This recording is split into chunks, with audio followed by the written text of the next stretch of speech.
Well, he never seemed to be discouraged with the way things were going. It was simpler than that.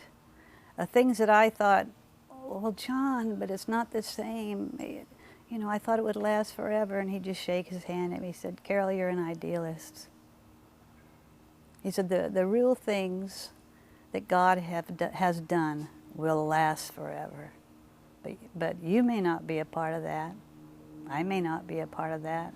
A lot of these guys may not be a part of that, but God will have his way.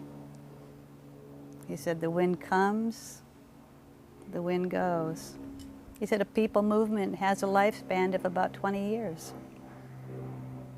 And you have a part in that in the sense that if we pray, always his presence will be with us.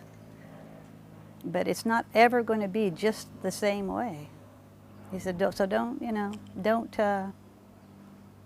get it down in your mind that you only recognize one way. He said, and bless what God's doing wherever he's doing it. You know, don't ever let yourself be jealous or envious. Bless what God's doing wherever he's doing it. And things will change. That's the way of life, and that's the way God's designed it. So it'll always be wonderful, but it may not be the same kind of wonderful that you recognize or you appreciate. He was always fighting my idealism. Well, he was very practical. John was very, very practical.